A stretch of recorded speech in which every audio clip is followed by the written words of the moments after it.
Hitch-Hike from 1977 stars the great Franco Nero, Corinne Cleary, and David Hess from Last House on the Left.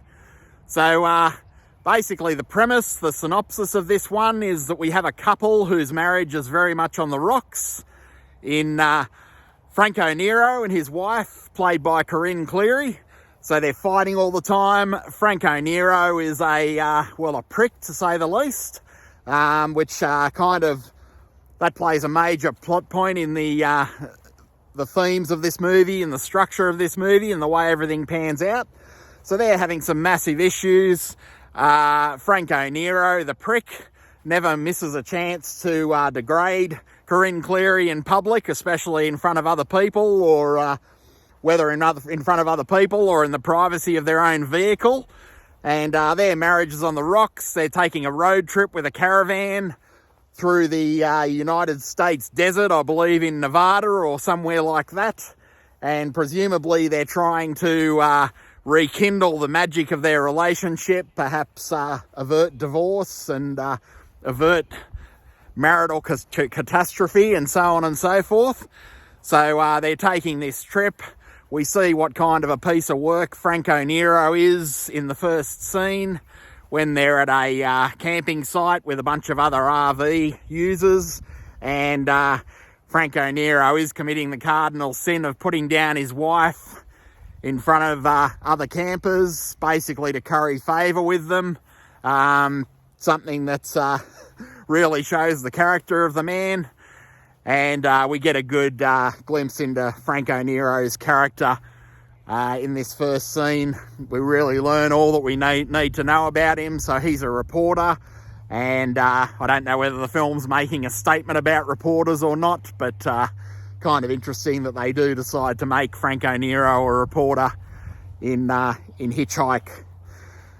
So the following day, they're on the road in the desert. They encounter none other than David Hess, who's the star of movies like Last House on the Left, House by the Edge of the Park. You know what kind of roles David Hess normally plays, so no spoilers to say that he's going to be playing a similar role in this film. And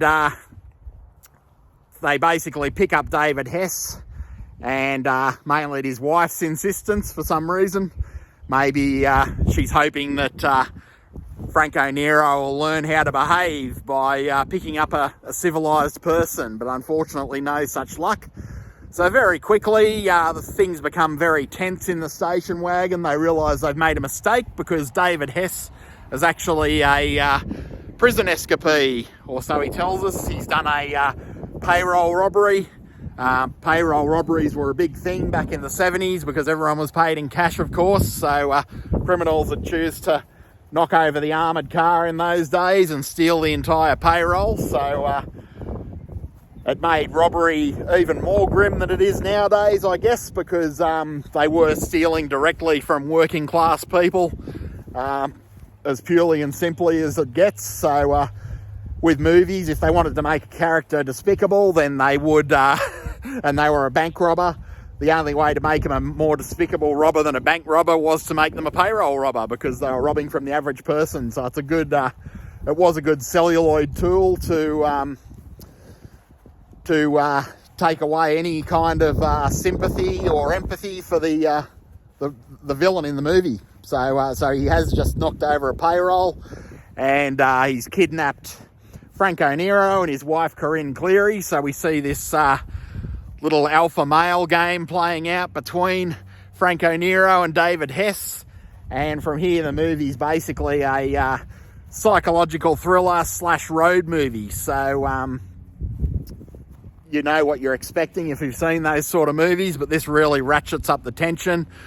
The interesting thing about this one, of course, is that usually these sort of movies, you have the despicable villain who'll stop at nothing, and you have the righteous husband trying to protect his family or his wife, depending on the situation.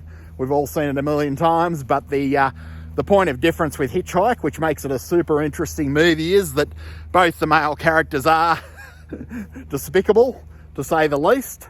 At times it's hard to tell who's worse out of Franco Nero and David Hess. If you can Imagine that, especially for those of you that have seen other David Hess movies. He's generally not the most relatable character, the most sympathetic character in the roles that he plays. So, yeah, the movie plays out as a cat and mouse type road thriller between these two. And Corinne Cleary's caught in the middle of it.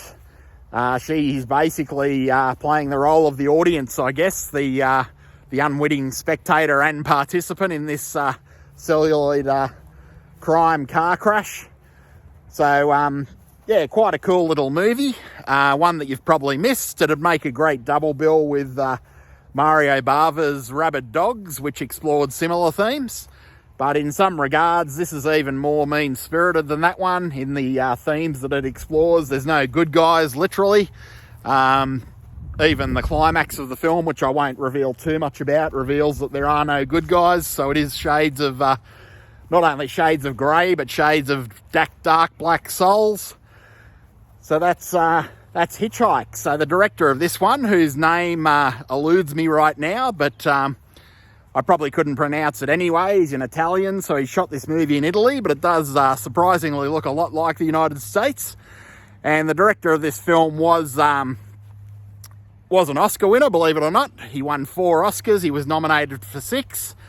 So it is a case of don't judge a book by its cover. You might think that you might see this one on a streaming service or on physical media and assume that it's a mindless exploitation movie, but it's anything but. The director did win 4 Oscars and was nominated for 6, so there are some quite interesting themes and a lot of social commentary. So that is Hitch-Hike, starring the great Franco Nero, the great David Hess, the great Corinne Cleary, who really shines in this movie as the lone voice of reason and voice of morals.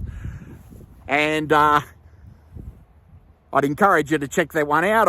I do recommend it. Probably not the most fun watch, I guess, but it is an interesting watch. And otherwise, I'm off to enjoy the rest of my day.